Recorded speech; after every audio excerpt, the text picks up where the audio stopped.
가등기 담보 등에 관한 법률을 가담법이라고 짧게 부르기도 해요. 가등기 담보 등에 관한 법률.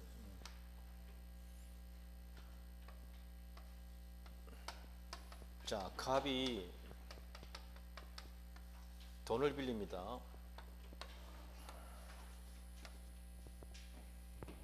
1억을 빌린다 칩시다. 우리 돈을 1억 빌려주면서 이 부동산에다가 등기를 합니다. 가등기라고요. 담보 목적의 가등기라고. 이게 가등기 담보예요. 저당권 등기 하나고 가등기 해야 된다 이 말이에요. 아니면 소유권 이전 받을 수도 있어요. 담보 목적으로. 그럼 요거는 뭐냐면 담보 목적으로 소유권 넘겨놓죠. 양도담보라 그래요. 요거는 가등기 담보. 이 둘 다 돈 빌리고 하는 겁니다. 지금 1억 빌려줬다 칩시다. 그럼 이 부동산을 채무자가 제공할 수도 있고 물상보증인이 담보 제공할 수도 있죠. 이렇게 가등기 담보가 설정된 부동산을 샀다. 이 사람 뭐라 그래요? 저당물의 소유권 취득한 사람, 제3취득자. 담보 가등기 후에 소유권 취득한 사람. 이 채무자, 물상보증인, 제3취득자는 가만히 봐보면 부동산 소유자예요. 맞죠? 이들을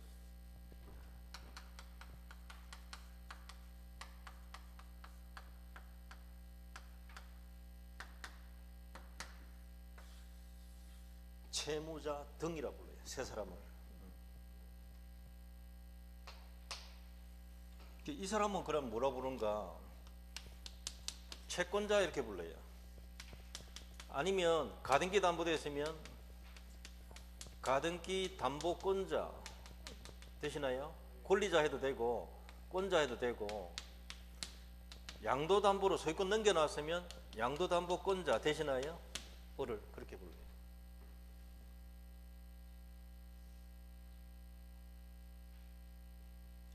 이거 빌려줬다 했죠. 빌려준 돈을 뭐라고 해요? 대여금 채권.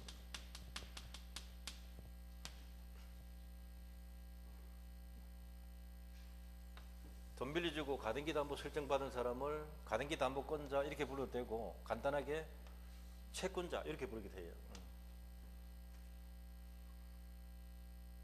자, 이 부동산이 몇 억이 나간다. 그러면 선순위 저당권자나 전세권자가 먼저 들어와 있을 수도 있다 없다? 있을 수 있죠. 선순위 저당권이 1억 들어와 있을 수도 있어요. 먼저.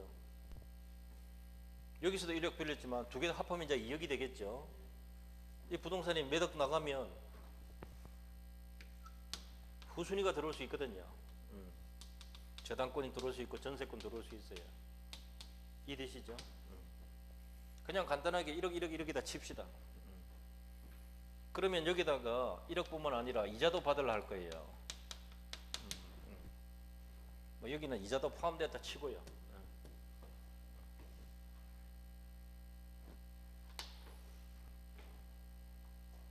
자, 이 사람들은 뭐라 한다고요? 채무자 등. 이 사람은 뭐라 한다고 그랬어요? 이렇게 하면 돼요. 누군지 아시겠죠? 이 사람은 선순위 저당권자 되시죠? 이 사람은요? 후순위 저당권자.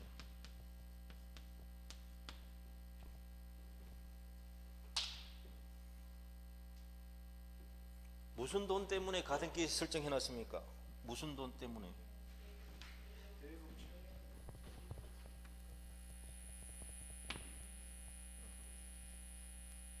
이러면 주인공들 다 나왔어요.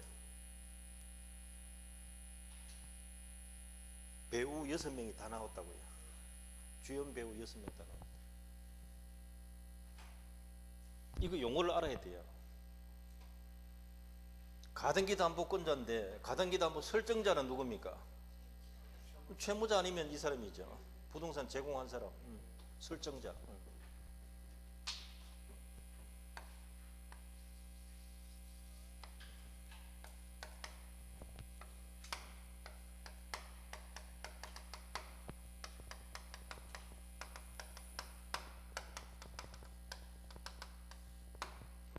1년 빌려주기로 계약했다고요. 스토리 이해됐죠?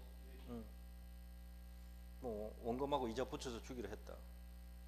그럼 요 날짜가 뭐겠습니까? 1년 도래하면. 그렇지, 돈 갚아야 하는 날짜. 변제기예요, 변제기. 변제기 경과 후에 이 말은 돈 갚았다 안 갚았다. 갚으면 이거 자동 죽습니다. 저당권하고 똑같아요. 돈 갚았다 그러면 소멸 끝. 2분 없어진다 이 말이에요. 변제를 안 했으면 이게 진행된단 말이에요. 갚았으면 이거 논할 필요 없어요. 안 갚았는데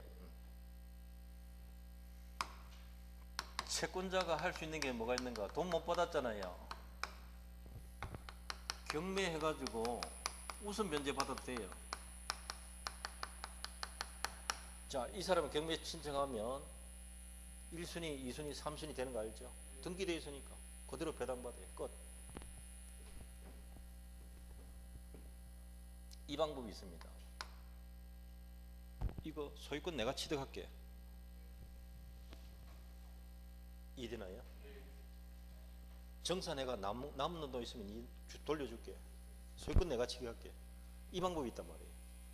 이건 다른 사람한테 파는 거잖아요. 팔지 않고 소유권을 내가 취득할게.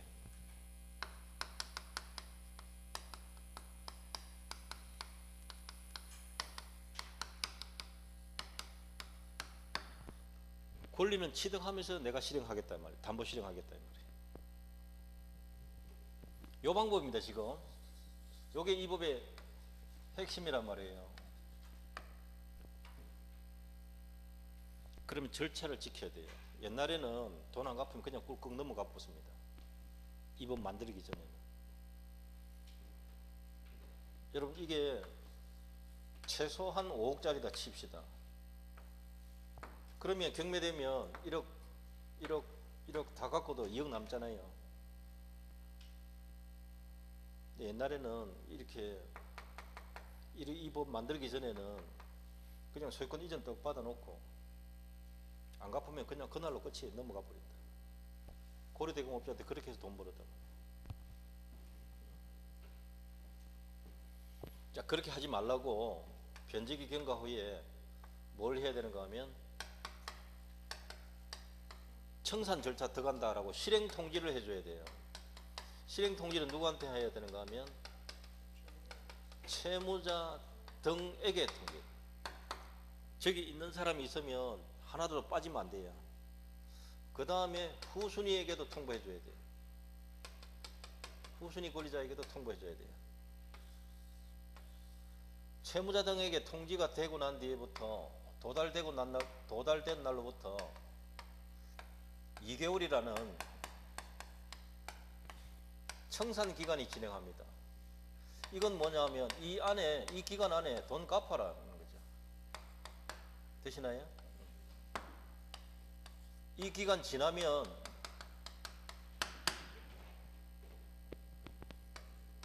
가등기 했던 거는 본등기 하면 되고요. 부동산도 인도해 줘야 되고요. 이해됩니까? 넘겨줘야 되고. 채권자는 남은 돈이 있으면 줘야 돼요. 남은 돈을 뭐라 할까요? 청산금 지급해야 돼요. 이 두 가지가 동시이행입니다. 법이 이렇게 되어 있어요. 그러면 정당한 청산금 주기 전까지는 거절할 수 있어요. 자, 실행 통지하고 2개월이라는 청산 기간 지나야 된다. 요게 안 하고 본등기 하면 무효예요. 이게 강행 기준이란 말이에요. 자, 채권자 을이 돈 못 받았습니다. 실행 통지합니다. 저게 최소한 얼마 나간다고요? 그건 내가 말했지. 채권자는 이래 말합니다. 너희는 그렇게 말할지 몰라도 내가 감정평가사한테 의뢰해가지고 감정평가하니까 2억 8천 나오더라. 우짤래 이렇게. 버닝썬 이런 데서 양주 사주면 감정 가격이 쑥 내려갈 수도 안 있겠습니까? 뭐 어쩌라고 이제. 2억 8천이더라. 아시겠어요? 이때 공제를 해야 돼요. 부동산 평가액이 얼마다 적어야 되고요. 통지할 때 선순위를 반드시 합산해야 돼요. 후순위 합산한다, 선순위 합산한다. 후순위 합산하는 게 아니고 선순위를 합산해야 돼요. 1억 하고 자기 채권액 합산해야 돼요. 1억 하고 이자까지 이됩니까 지금? 요거는 선순위 걸 합합니다. 그래서 요거 2억 2천이다 칩시다. 되시나요? 남는 거 얼마입니까? 요게 청산금이란 말이에요. 요걸 통지를 해줘야 된다고요. 채무자에게 통지해주고 채무자 등에게 통지해주고 그 다음 바로 또 즉시 후순위에게도 통지해줘야 돼요. 자, 열받는 사람 2사람 나왔습니다. 채무자 등도 열받고 5억짜리를 2억 8천에 이놈이 미쳤나 이렇게 생각할 거란 말이에요. 후순위는 어때요? 아니 경매하면 충분히 1억 받는데 6천밖에 안 남았대. 이놈을 어떻게 할까 도대체. 야구 방망이 들고 가면 안 됩니다. 어떤 이유로든 상대방을 때리면 폭행죄입니다. 그거 조심하셔야 돼요. 말로 해야 돼요. 아주 나쁘시구나 이래야 된다. 그래서 소송 붙었습니다. 채무자 등이 이거 너무 심한 거 아닙니까? 무효입니다 이렇게 했다고. 대부분까지 갔어요. 1심, 2심 대부분까지 갔다고요. 대부분이 이렇게 말했습니다. 굉장히 주관적 평가죠. 주관적 평가라도 통지 유효하다. 청산기간 진행한다. 되시나요? 유효다. 돈들이가 소송했더만 유효라 하네 또. 숨 넘어가려고 완전하면 혈압이 올라가 뒤로 넘어가려고 하는데 그 다음 문장이 딱 있어. 보니까 죽기 전에 문장은 마저 벗고 죽자. 보니까 한마디 더 적어놨습니다. 채무자 등은 억울하다 생각하지 말라. 돈 빌려갔으면 니는 갚고 말소 청구하면 될 거 아닌가. 니는 니대로 하면 된다. 너가 알아서 해라. 이 시험 계속 많이 냈습니다. 자, 이건 채무자 등 이야기고요. 열받은 후순위 한번 생각해 봅시다. 아, 이거 통보 딱 보더니까 후순위가 신길 납니까 안 납니까? 아주 화가 나거든요. 모 은행 담당 대리가 대구 유라법학원에서 배웠단 말이에요.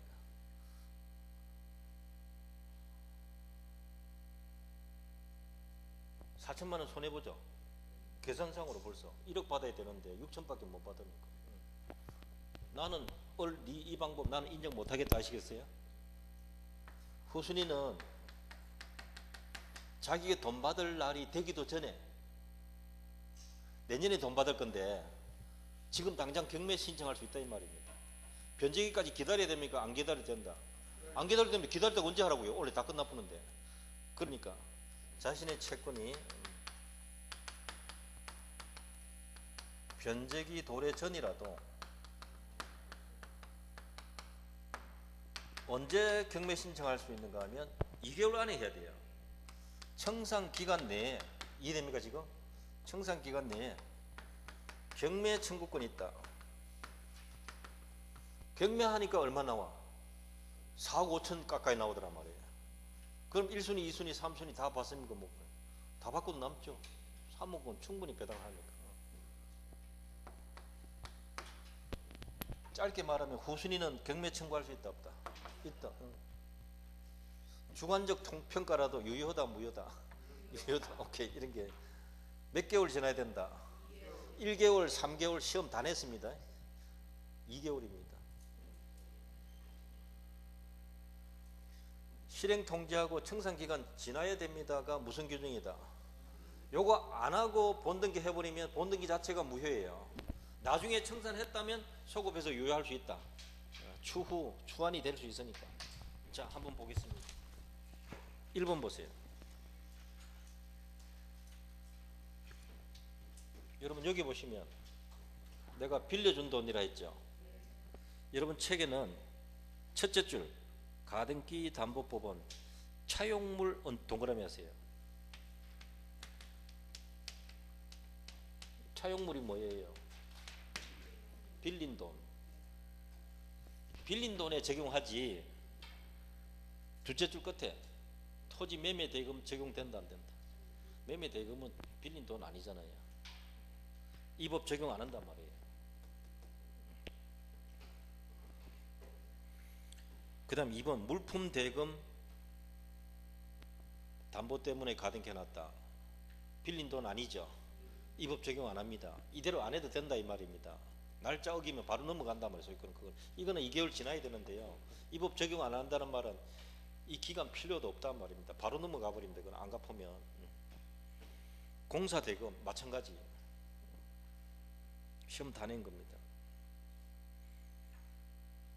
자, 4번 볼게요. 가등기 담보의 법률은 차용물 반환에 관해서 다른 재산권 돈 빌린 것 때문에 부동산 소유권 넘기겠다 이렇게 예약했을 때 적용되기 때문에 금전 소비대차, 준 소비대차에 의한 차용권 반환 채무와 그 외의 원인으로 발생한 채무를 동시에 담보할 목적으로 경유된 가등기나 소유권 이전 등기라도 그 후 뒤에 것 채무가 변제 기타 사유를 소멸하고 앞에 것 금전 소비대차, 준 소비대차에 의한 차용권 반환 채무 전부 일부만 남게 되었다. 그러면 이 법 적용된다 안 된다?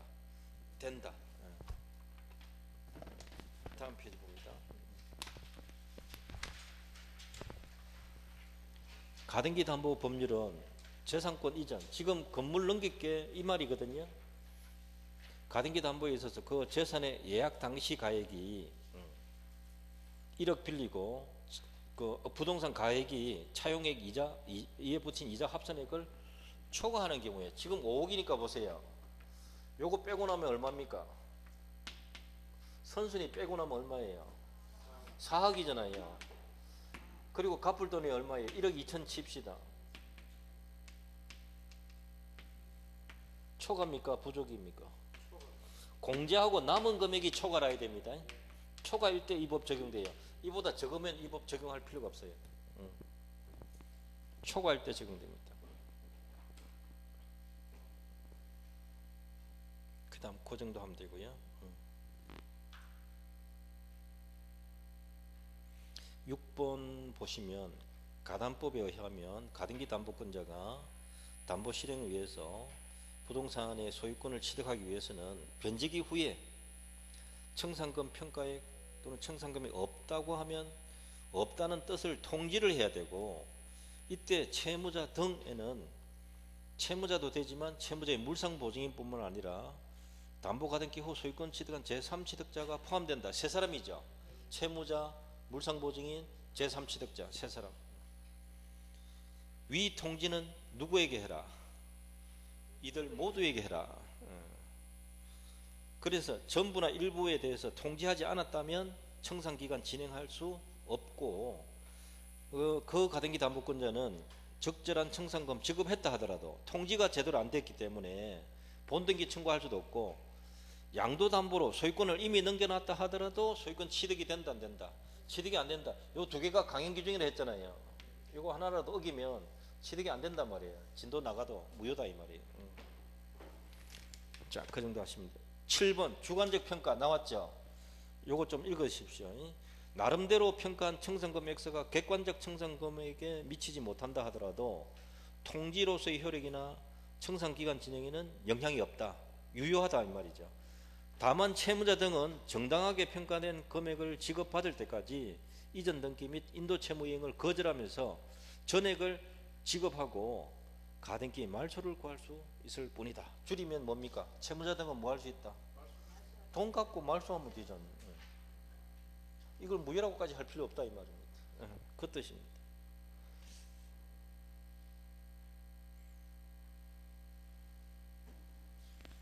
(7번) (8번도) 거의 같은 내용이고요. (9번에) 봅니다. 자, 9번은 여기 보시고요. 경매해서 배당받는다 했죠. 경매는 공적 실행이에요. 공적 실행. 법원이 하니까 공적 실행이고, 경매니까 매각하는 거잖아요. 처분 정산이라 해요. 팔아가지고 정산하는 거잖아요. 배당하니까. 요거는 개인이 소유권 취득하니까 사적 실행에 의한 권리 취득하고 남은 돈 돌려주는 거거든요. 처분이 아니고 정산 기속형이다. 기속 정산형이다. 이 뜻입니다. 개인이 팔아가지고 정산하자. 사적 실행에 의한 처분 정산은 이 법에 있다 없다?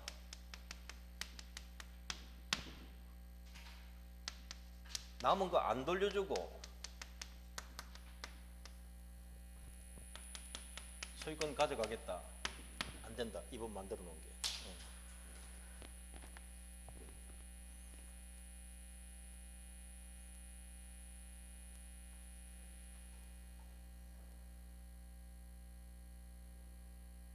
그래서 셋째 줄에 보면 사적 실행에 있어서 처분정산령은 본법에서 허용되지 아니한다. 찾았나요? 예. 요 방법은 안 된다 이거죠. 경매 방법하고 기속청산 두 가지가 있으니까 요 방법은 뭐 법이 없으니까 안 됩니다 이 뜻이에요. 그 다음에 이게 경매가 됐을 때요. 예를 들어서 이 사람이 경매 신청했다. 경매 신청했다. 그러면 법원이 등기부 보면 저당권 1억, 저당권 1억, 가등기 이렇게 돼 있어요. 내 말 이해됩니까? 그래서 법원이 이 사람한테 통지를 합니다. 이 가등기가 돈 받을 가등기냐, 매매로 인한 가등기냐, 돈 받을 가등기면 얼마 받을 게 있노? 신고해라 이렇게 합니다. 통고장이 오거든요. 그때 신고해야 배당해주지 신고 안 하면 배당 안 해줍니다. 그게 마지막 10번 보세요.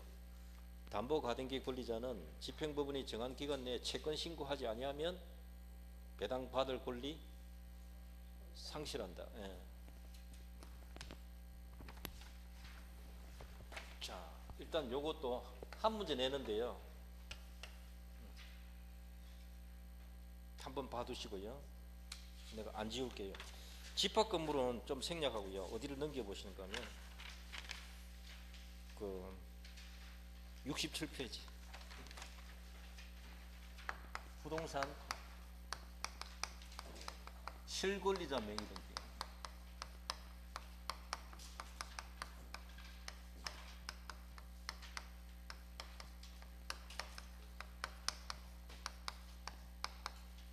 법 제목은 그냥 쭉 붙이기도 해요.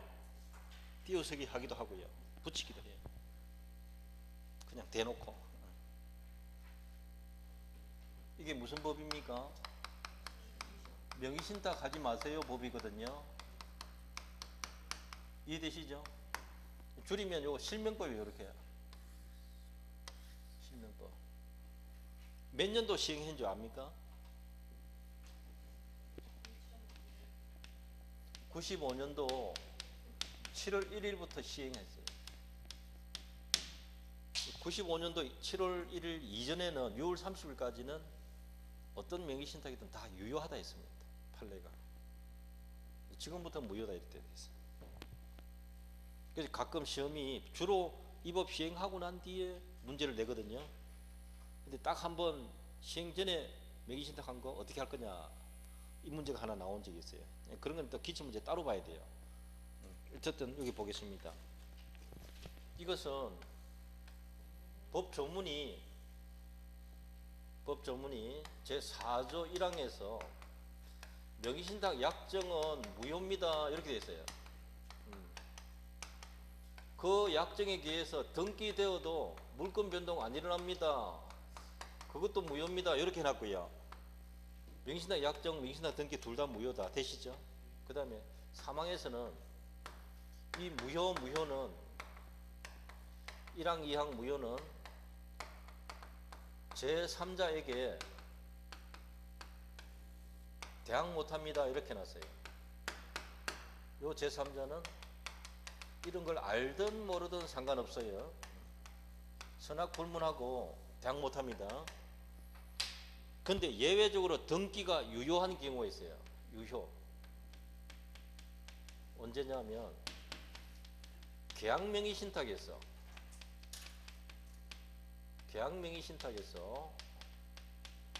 매도인이, 부동산 파는 매도인이 선의일 때, 악의일 때는 여전히 무효고요. 선의일 때만 등기만 유효입니다. 약정은 그대로 또 무효고요. 그거 구분하셔야 돼요. 요거를 일단 한 5번 쓰셔야 돼요. 5번에서 10번. 네, 욕심 같으면 20번 쓰라고 할 텐데 이걸 꼭 써야 돼요. 그래서 이걸 알아야 돼요. 이것 가지고 판단을 하는 거거든요.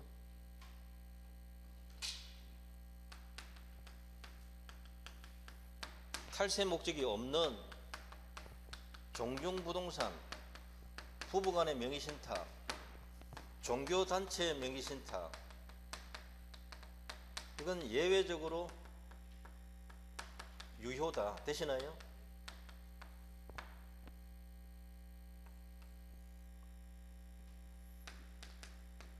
명의신탁 아닙니다. 제외가 있어요. 돈 빌린 거, 가등기 담보, 양도 담보, 상호 명의신탁, 구분 소유적 공유, 신탁법상 신탁, 이거는 무효인 명의신탁에서 제외입니다. 해당 없다 이 말이에요. 이건 예외고요. 원칙은 전부 다 무효인 거예요. 이해됩니까 지금? 왜? 탈세하니까. 법을 피하려고 하니까. 이거 걸리면 5년 이하 징역이나 2억 이하 벌금에 처합니다. 셉니다.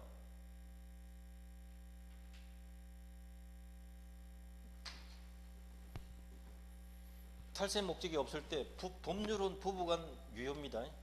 모자, 모녀, 부자, 부모, 조손 사이에는 다 명의신탁입니다. 무효입니다. 아버지하고 아들인데 그러십니까? 이렇게 내보고 질문하죠. 예, 했겠죠. 어쩝니까? 아버지하고 아들입니까? 부부만 그래요. 세금 목적, 탈세 목적 없어야 됩니다. 요 말이 들어가야 됩니다. 이 말 안 들어가면 전부 여기 들어갑니다.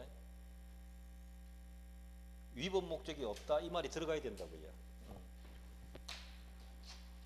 자, 문장 볼게요. 1번은 뭐냐면 갑이 자금을 대고 을의 부동산이 경매에 나온 거예요. 아시겠어요? 그럼 병하고 명의신탁 약정하고 돈 대줘가지고 이 사람이 경락 받았단 말이에요. 이게 뭐냐? 계약명의신탁. 내 돈 줄 테니까 네가 사놔라 이 말이잖아요. 계약명의신탁이다 이 뜻이고요. 경매의 경우에는 항상 돈 된 사람 게 아니고 경락인 소유다. 이 사람이 알든 모르든 아시겠죠? 둘 다 시험 냈습니다.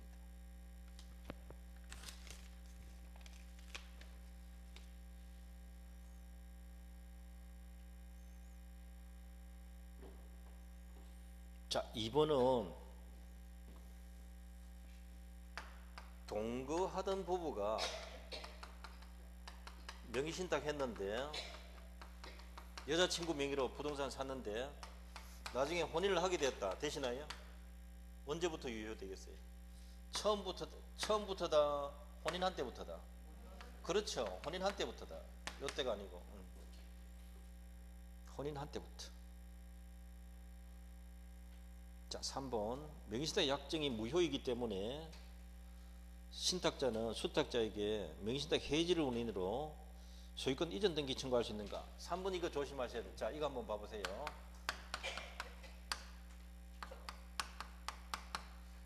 사위가 올해 아파트를 매수해가지고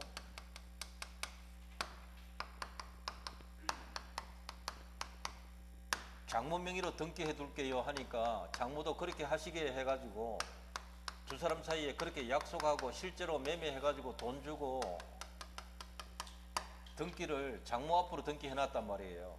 이해되시나요? 이걸 뭐라 해요?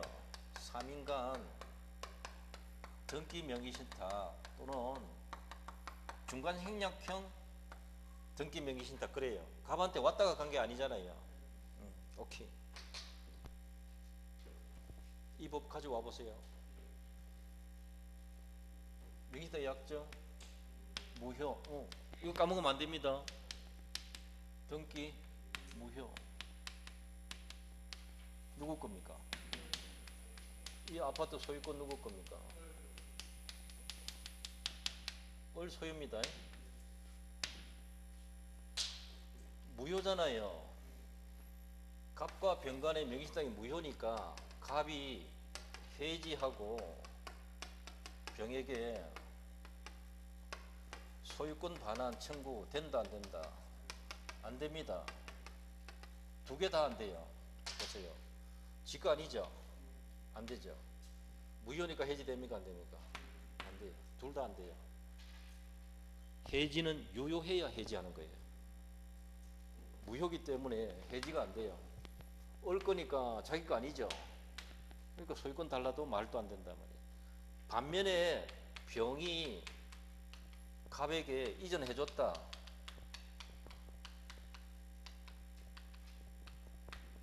그거는 뭐 이렇게 둘러가도 마찬가지니까 유효하다. 그 등기는 실체관계 부합하면 유효하다.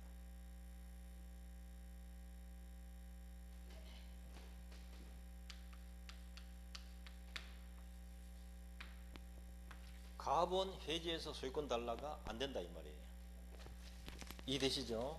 해지도 안 되고 소유권도 자기 거 아니다. 그 뜻입니다. 그 다음 4번 불법 인급여는 아니다. 맞습니다.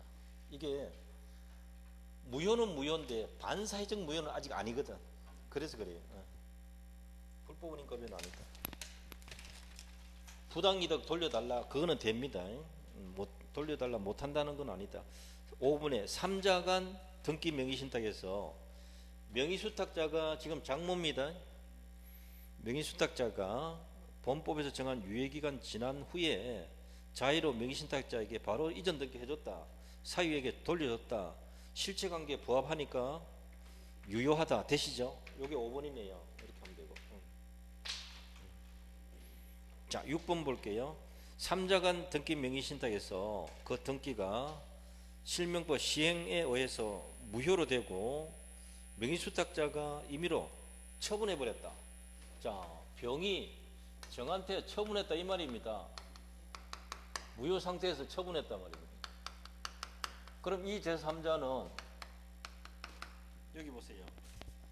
선악불문하고 취득한다 이 말이에요. 시험 제일 많이 나온 겁니다. 병은 누구 거 팔았습니까? 병은 갑의 부동산 팔았습니까? 아니죠. 을 거 팔았죠. 병에 대한 횡령, 갑에 대한 횡령이다 아니다? 아닌 거죠. 병은 을 소유 부동산을 처분한 거란 말이죠. 이거는 위법이에요. 위법은 위법이지만 을이 병에게 손해배상 청구할 수 있다 없다? 못한다. 왜요? 갑으로부터 돈 받았으니까.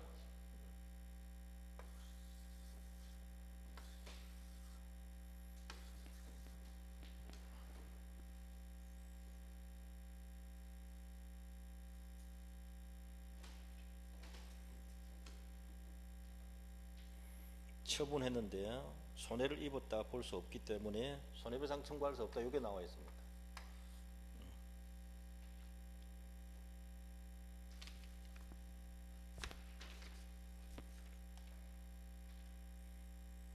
칠 7번에 본법 시행 후에 이른바 계약명의신탁 약정했을 때, 그러니까 95년도 이후에 계약명의신탁 약정했다 요 말입니다. 자, 이것은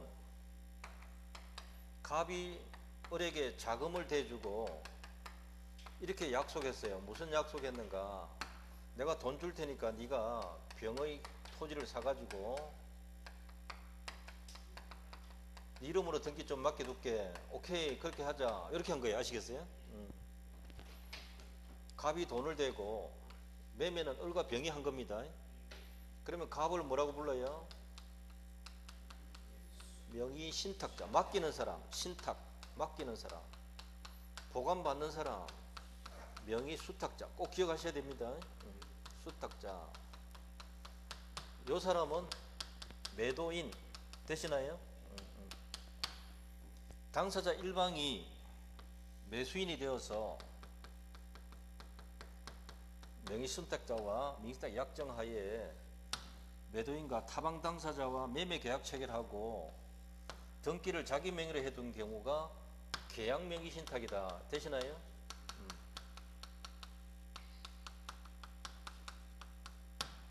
자, 요거는 꼭 주의해야 될 것이 명의신탁 약정이 있다는 것을 모르고 팔았다. 되시나요? 요게 포인트예요. 요거 알고 팔 수도 있고 모르고 팔 둘 중에 하나입니다. 그런데 모르고 팔았다 하면 약정은 무효인데 등기가 유효가 되는 거예요. 이해되죠? 저걸 기억하셔야 된다. 약정은 무효인데 등기가 유효란 말이에요. 그러다 보니까 이 부동산 누구 소유입니까? 을 소유다 말이에요. 이게 중요하단 말이에요. 그러면 갑을 관계는 약정이 무효잖아요. 약정이 무효다. 무효니까 돌려달라는 게 뭐였어요? 그렇죠. 부당이득. 이 단어 기억하셔야 돼요. 부당이득 청구할 수 있다. 맡겨놓은 게 뭡니까? 부동산입니까? 매수 자금입니까? 이 법 본법 시행 이후 명의신탁 때 이야기단 말이죠. 이전일 때는 요거예요. 이전에 맡겨놨을 때는 유효였거든요. 부동산 맡겨놓은 거란 말이에요. 이것도 한번 냈습니다. 한번 굉장히 어렵게 낸 거예요. 어쨌든 지금 요거는 7번 본법 시행 후 계약 명의신탁 했을 때 명의수탁자가 신탁자에게 반환해야 되는 것은 부동산이다, 매수자금이다. 요거 이야기하는 거예요. 이것도 여러 번 시험 냈습니다. 이 매매 자금 가지고 유치권 됩니까, 안 됩니까? 안 된다 이 말이에요. 유치권에서 했잖아요.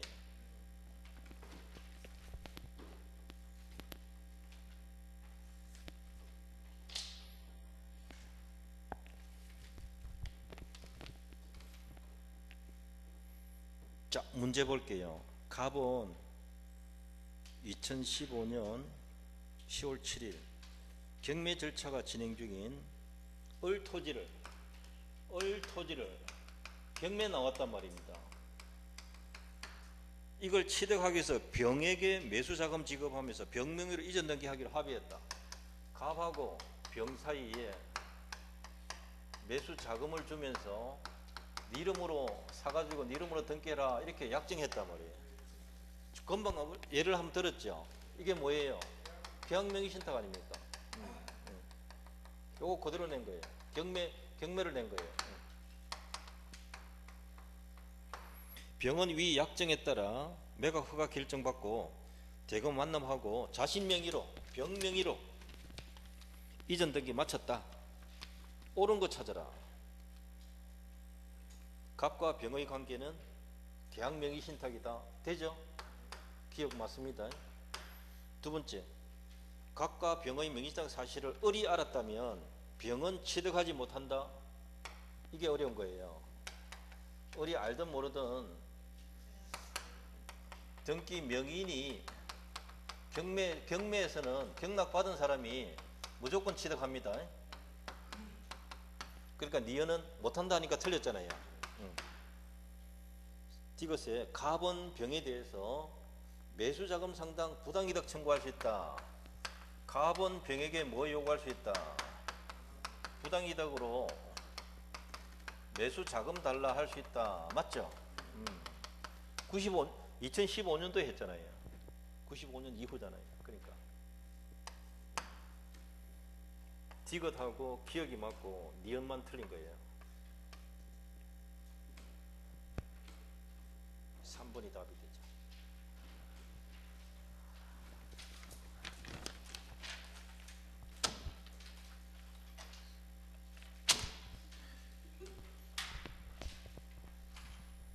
여러분 복습해야 됩니다. 내가 이게 사진 찍으러 일부러 안 지우고 이렇게 양쪽에다가 좀. 또 공부하시다가 궁금한 거 있으면 딱 이렇게 그게 뭐더라 이래 하지 말고 적어 오세요. 그 딱 책에 보고 좀 적어 오세요. 그러면 자기가 진짜 궁금한 거 해결되면 그 다음 두 번 고민 안 해도 되거든. 그리고 오늘 오신 분은 다 1차 반드시 합격할 겁니다. 진짜입니다. 더운 여름날 결석만 안 하면 돼요. 결석만 안 하면 돼요. 수고 많았습니다. 오늘 여기까지입니다. 예, 수고했습니다.